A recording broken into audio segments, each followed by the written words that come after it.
Hello friend, ನಾನು ಇವತ್ತು kurti straight kurti cut ಮಾಡೋದು ಹೇಗೆ ಅಂತ ತೋರಿಸ್ಕೊಡ್ತಾ ಇದ್ದೀನಿ. ಇದು ಲೈನಿಂಗ್ ಮೇಲೆ ನಾನು ಮಾರ್ಕ್ ಹಾಕಿ ತೋರಿಸ್ತಾ ಇದ್ದೀನಿ. ಇದು ಫೋರ್ ಫೋಲ್ಡ್ ಮಾಡಿದ್ದೀನಿ. 4 ಫೋಲ್ಡ್ ಇದೆ. ಎರಡಕ್ಕಂದರೆ ಫ್ರಂಟ್ ಬ್ಯಾಕ್ ಎರಡನ್ನೂ ಒಂದರಲ್ಲೇ ಕಟ್ ಮಾಡ್ತಾ ಇದ್ದೀನಿ. ಅದಕ್ಕಾಗಿ ಆಮೇಲೆ ಇಲ್ಲಿಂದ ಟಾಪ್ ಲೆಂತ್ ಎಷ್ಟಿದೆ ಅಂದರೆ 39 ಇದೆ. 39 ಪ್ಲಸ್ ಲೆಂತಲ್ಲಿ ಟಾಪ್ ಕೆಳಗಡೆ ಫೋಲ್ಡ್ ಮಾಡಿ ಸ್ಟಿಚ್ ಮಾಡೋದ್ರಿಂದ ಅದಕ್ಕೆ 1 ಇಂಚ್ ಎಕ್ಸ್ಟ್ರಾ ಕೊಟ್ಟಿದ್ದೀನಿ. ಹಂಗಾಗಿ 14 ಇಂಚ್ ಟಾಪ್ ಲೆಂತ್ ಕೊಟ್ಟಿದ್ದೀನಿ. ಇಲ್ಲಿ 1/2 ಇಂಚು ಎಕ್ಸ್ಟ್ರಾ ಬಿಟ್ಟಿದ್ದೀನಿ ಅಂದರೆ ಸ್ಟಿಚಿಂಗಿಗೆ ಹೋಗುತ್ತೆ ಇದು. ಹಾಗಾಗಿ 1/2 ಇಂಚ್ ಎಕ್ಸ್ಟ್ರಾ ಬಿಟ್ಟಿದ್ದೀನಿ. ಶೋಲ್ಡರು ಎಷ್ಟಿದೆ ಅಂತಂದರೆ ಅವ್ರದ್ದು 14 ಇದೆ ಶೋಲ್ಡರು. 14/2 ಮಾಡಿದ್ರೆ 7 ಬರುತ್ತೆ. 7ಅಲ್ಲಿ ನಾನು 1/2 ಇಂಚ್ ಲೆಸ್ ಮಾಡಿ 6.5 ತಗೊತಾ ಇದ್ದೀನಿ ಶೋಲ್ಡರ್. ನೋಡಿ,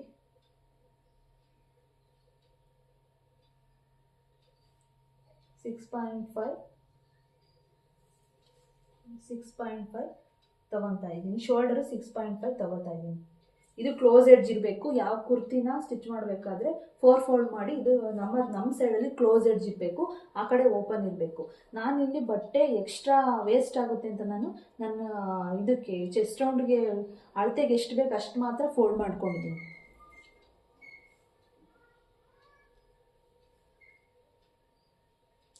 ಇವಾಗ ಆರ್ಮೋಲ್ ಲೆಂತ್ ಈಗ 6.5 ಮಾರ್ಕ್ ಹಾಕೊಂಡಿದ್ದೇನೆ. ಆರ್ಮೋಲ್ ಲೆಂತ್ ಎಷ್ಟಪ್ಪ ಅಂದರೆ ಅಷ್ಟೇ ತೊಗೊಬೇಕು. 6.9 ಶೋಲ್ಡರ್ ಎಷ್ಟು ತೊಗೊಂಡಿದ್ದೀನೋ ಆರ್ಮೋಲ್ ರೌಂಡೂ ಅಷ್ಟೇ ತೊಗೊತೀನಿ. ಈಗ 1/2 ಇಂಚು ಸ್ಲೋಪ್ ಬರ್ತೀನಿ. 1/2 ಇಂಚು ಕೆಳಗಡೆ ಸ್ಲೋಪ್ ಬಂದು ಅಲ್ಲಿಂದ 6.5 ಮಾರ್ಕ್ ಮಾಡ್ಕೊತೀನಿ. ಆರ್ಮ್ ಡೌನಿಗೆ 6.5 ಮಾರ್ಕ್ ಮಾಡ್ಕೊತೀನಿ. ಇಲ್ಲಿ 1/2 ಇಂಚು ಸ್ಲೋಪ್ ಬಂದಿದ್ದೀನಿ.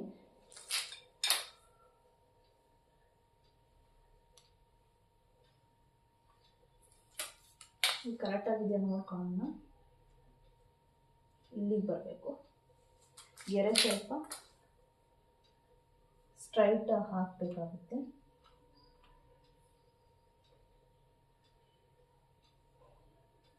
ಇವಾಗ ಚೆಸ್ಟ್ ರೌಂಡ್ ಎಷ್ಟಿದೆಯಪ್ಪ ಅಂತಂದರೆ ಚೆಸ್ಟ್ ರೌಂಡು 34 ಇದೆ ಅವ್ರದ್ದು. 34ಗೆ ಡ್ರೆಸ್ಸಲ್ಲೆಲ್ಲ ಸ್ವಲ್ಪ ಲೂಸಿಂಗ್ ಬಿಡಬೇಕಾಗುತ್ತೆ. 34 + 3 37 ಆಗುತ್ತೆ. 37/4 ಮಾಡಿದ್ರೆ 9.25 ಬರುತ್ತೆ. 9.25ಗೆ ಎಕ್ಸ್ಟ್ರಾ ಅಲೈನ್ಸ್ ನಾನು 1.5 ಕೊಡ್ತಾ ಇದ್ದೀನಿ. ಹಾಗಾಗಿ 10.5 ಮಾರ್ಕ್ ಮಾಡ್ಕೊತೀನಿ.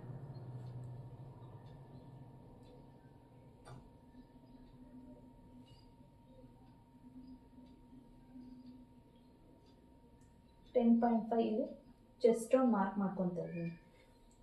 ಅಂದರೆ ಈಗ ಫಸ್ಟು 9.25ಗೆ ಮಾರ್ಕ್ ಮಾಡ್ಕೊಳ್ಳೋಣ. ನಿಮಗೆ ಗೊತ್ತಾಗಬೇಕಲ್ಲ, ಸೊ ಅದಕ್ಕೆ ಇಲ್ಲಿಂದ ಮಾಡ್ಕೊಳ್ಳೋಣ.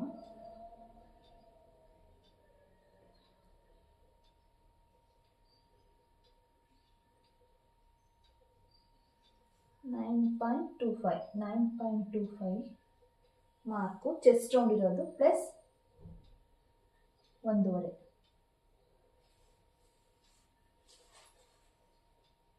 ಇಲ್ಲಿಂದ ನೋಡಿ, ಇಲ್ಲಿಂದ 9.25 ಚೆಸ್ಟ್ ರೌಂಡು, ಅಲ್ಲಿಂದ 1.5ಗೆ ಮಾರ್ಕ್ ಮಾಡ್ಕೊತೀನಿ.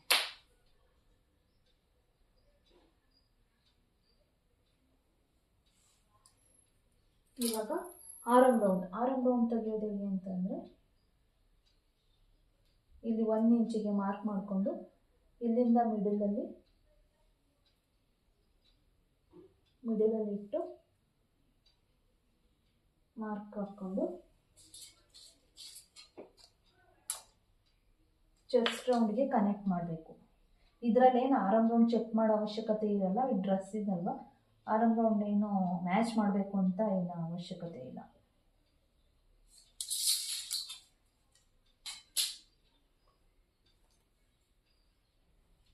ಈಗ ನಾನು ಇದಕ್ಕೆ ಫ್ರಂಟ್ ಶೇಪ್ನು ಈಗಲೇ ತಗೊಂಡ್ಬಿಡ್ತೀನಿ. ಇದು ಬ್ಯಾಕು. ಫ್ರಂಟ್ ಶೇಪಿಗೆ ಸ್ವಲ್ಪ 1/2 ಇಂಚು ಈ ಕಡೆ ಬರೋಣ.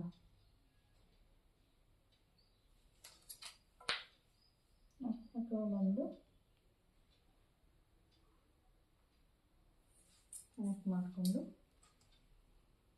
ಮತ್ತೆ 1 ಇಂಚ್ ಹಾಕ್ಕೊಂಡು ಸೇಮ್ ಅದೇ ಥರ ಅದಕ್ಕೆ ಚೆಸ್ಟ್ ರೌಂಡ್ಗೆ ಕನೆಕ್ಟ್ ಮಾಡ್ಕೊಬೇಕು.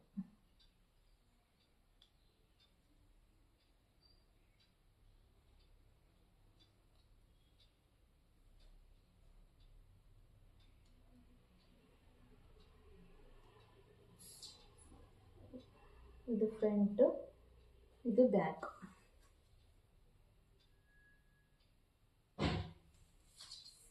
ಇವಾಗ ವೇಸ್ಟ್ ರೌಂಡ್ ಹೆಂಗೆ ತೆಗಿಯೋದು ಅಂತಂದರೆ, ಲೆಂತು ವೇಸ್ಟ್ ಲೆಂತ್ ಎಷ್ಟಿದೆ ಅಂತಂದರೆ 14.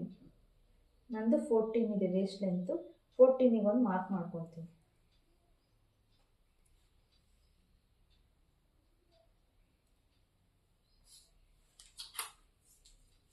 14 ಇದೆ ವೇಸ್ಟ್ ಲೆಂತು. ಇಲ್ಲಿಂದ ಇಲ್ಲಿಗೆ ಕೆಲವ್ರಿಗೆ 15 ಇರುತ್ತೆ, 13 ಇರುತ್ತೆ. ಆ ಥರ ನೋಡ್ಕೊಂಬಿಟ್ಟು ಇಲ್ಲಿಂದ ಇಲ್ಲಿಗೆ ವೇಸ್ಟ್ ಲೆಂತು 14 ತೊಗೊಬೇಕು. ತೊಗೊಂಡಾದ್ಮೇಲೆ ಅಲ್ಲಿ ವೇಸ್ಟ್ ರೌಂಡು ನಾವು ಮೆಜರ್ಮೆಂಟ್ ಮಾಡಬೇಕಾಗುತ್ತೆ.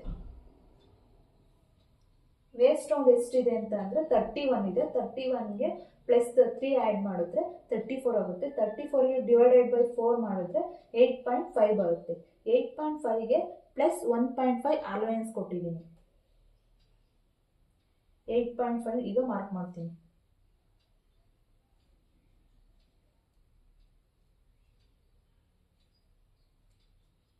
8.5 ಮಾರ್ಕ್ ಮಾಡಿ ಪ್ಲಸ್ 1.5.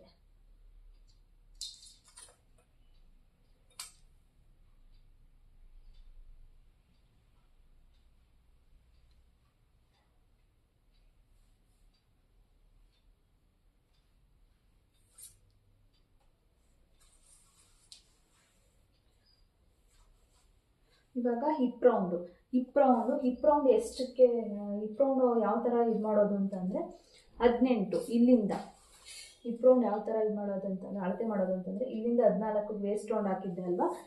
ಹಿಪ್ ರೌಂಡ್ ಯಾವ ಥರ ಬರುತ್ತೆ ಅಂದರೆ ಇಲ್ಲಿಂದ 18.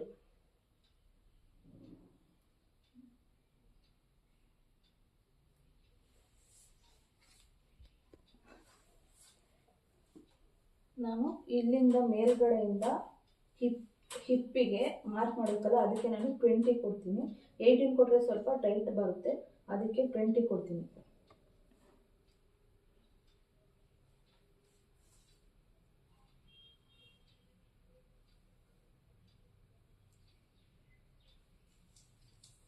ಹಿಪ್ ರೌಂಡ್ ಎಷ್ಟಿದೆ ಅಂತಂದರೆ 37 ಇದೆ. 37 ಪ್ಲಸ್ 3 40 ಆಗುತ್ತೆ.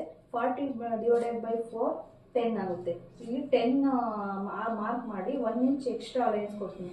ಸೈಡ್ ಸ್ಟಿಟ್ಟು ಅಲ್ಲಿ ಸೈಡ್ ಸ್ಟಿಟ್ ಹಾಕ್ಬೇಕಲ್ವ, ಅದಕ್ಕೋಸ್ಕರ.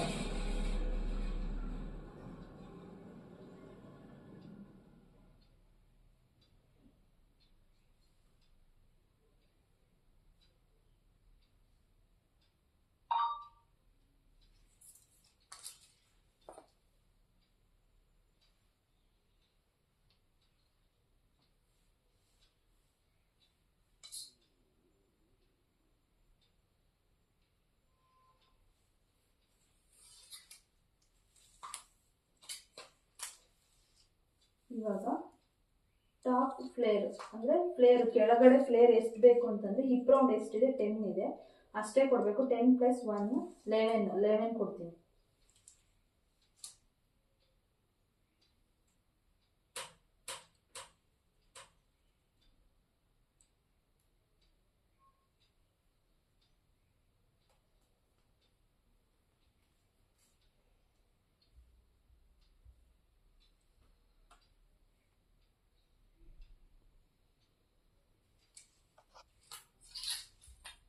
ಇವಾಗ ಎಲ್ಲಾನು ಜಾಯಿನ್ ಮಾಡ್ಕೊಂಡು ಬರೋಣ. ಕರ್ವ್ ಸ್ಕೇಲ್ ಇದ್ರೆ ಇನ್ನೂ ಚೆನ್ನಾಗಿ ಕರ್ವ್ ಆಗಿ ಬರುತ್ತೆ.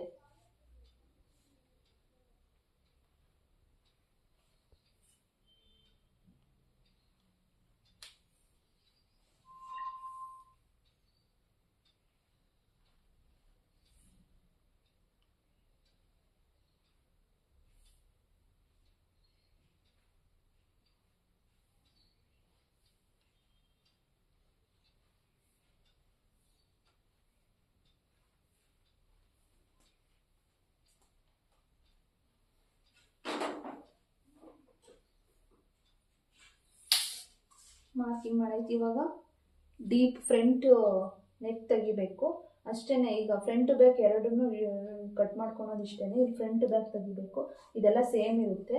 ಇಲ್ಲಿ ಕಟ್ ಮಾಡಬೇಕಾದ್ರೆ ಇಲ್ಲಿ ಲಾಸ್ಟಲ್ಲಿ ಮಾರ್ಜಿನ್ ಬಿಟ್ಟಿರ್ತೀವಲ್ಲ ಅಲ್ಲಿ ಕಟ್ ಮಾಡಬೇಕು. ಈಗ ಫ್ರಂಟ್ ಬ್ಯಾಕು ನೆಕ್ ಡಿಸೈನ್ ತೆಗಿಯೋಣ. ಇಲ್ಲಿ ನಾನು ಡೀಪ್ ಡಿಸೈನ್ ಯಾವ ಥರ ಇಡ್ತಿದ್ದೇನೆ ಅಂತಂದರೆ ಸ್ಕ್ವೇರ್ ಡಿಸೈನ್ ಇಡ್ತಿದ್ದೀನಿ. ಹಾಗಾಗಿ ಬ್ಯಾಕ್ ಸೈಡು 7.25 ಡೀಪ್ ಇಡ್ತಿದ್ದೀನಿ.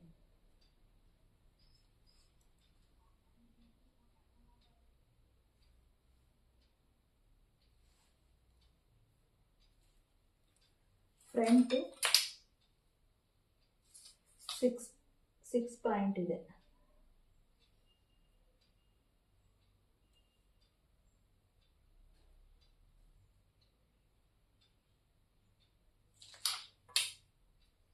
ಬ್ಯಾಕ್ 7.25 ಇದೆ ಡೀಪು, ಫ್ರಂಟು 6 ಇಂಚಸ್ಸು.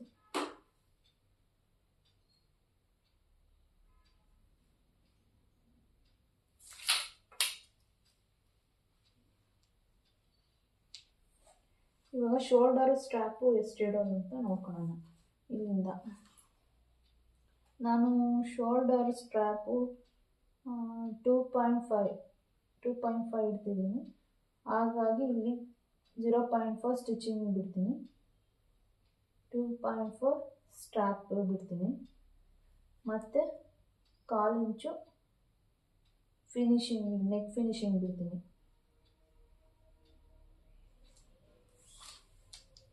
ಇವಾಗ ಸ್ಲೋಪ್ ಇದೆಯಲ್ವ, ಸ್ಲೋಪಿಗೆ ಕನೆಕ್ಟ್ ಮಾಡ್ಕೊಬೇಕು. 0.5 ಸ್ಲೋಪ್ ಕೊಟ್ಟಿದ್ದೀನಲ್ಲ, ಆ ಸ್ಲೋಪಿಗೆ ಕನೆಕ್ಟ್ ಮಾಡಬೇಕು.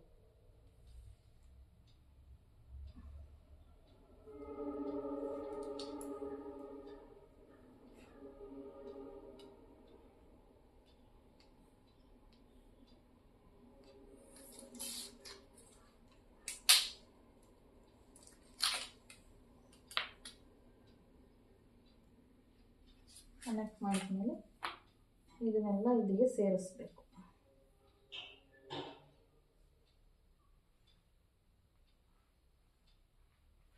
ಇಲ್ಲಿ ಸ್ವಲ್ಪ ಬ್ರಾಡ್ ಬೇಕು ಅಂತಂದರೆ 0.5 1 ಇಂಚು ಹಿಂಗೆ ಬ್ರಾಡ್ ಹೋಗ್ಬೋದು, ಅಥವಾ ಸ್ಟ್ರೈಟ್ ಆಗೇ ಕಟ್ ಮಾಡ್ಕೊತೀನಿ ಅಂದರೆ ಹಾಗೆ ಕಟ್ ಮಾಡ್ಕೋಬೋದು. ನಾನು ಸ್ವಲ್ಪ 0.5 ಸ್ವಲ್ಪ ಬ್ರಾಡ್ ಕೊಡ್ತೀನಿ.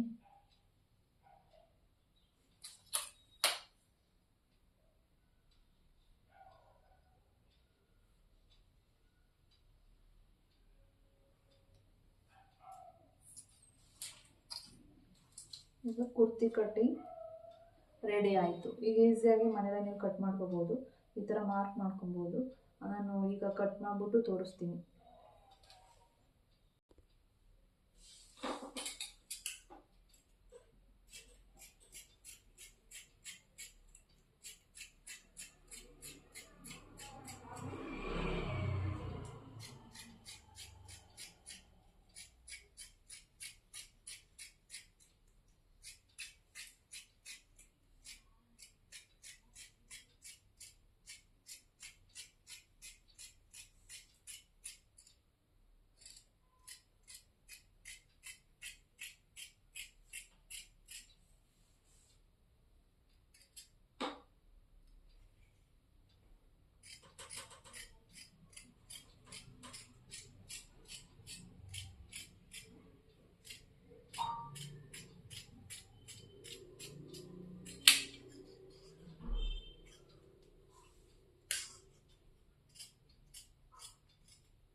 ಈ ಥರ ಕಟ್ ಮಾಡಿದ್ಮೇಲೆ ಈ ಫ್ರಂಟ್ ಇದೆಯಲ್ಲ, ಈ ಶೇಪ್ನ ತಗೊಬೇಕು. ಬ್ಯಾಕ್ ಸೈಡ್ ಎತ್ಕೊಂಡ್ಬಿಟ್ಟು ಈ ಶೇಪು ತಗೊತೀನಿ ನಾನು.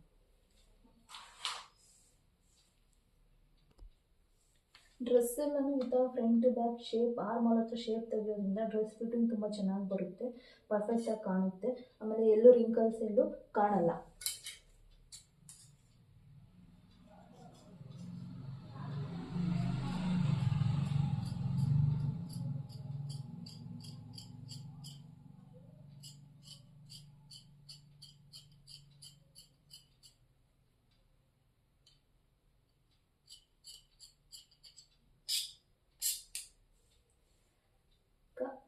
ಡೀಪ್ ಇದೆ ಅಲ್ಲ, ಡೀಪ್ನ ತಲುಪಿಸಿ.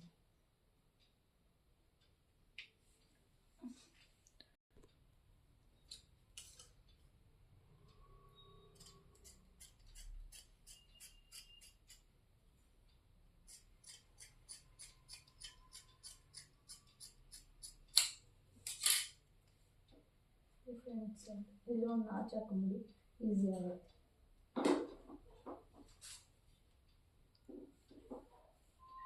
ಬ್ಯಾಕ್ ಸೈಡಲ್ಲೂ ಇದೇ ಥರ ಡೀಪ್ ಫ್ರಂಟಲ್ಲಿ ಬ್ಯಾಕ್ ಸೈಡಲ್ಲಿ ಡೀಪ್ ತಕ್ಕೊಳ್ಳೋಣ.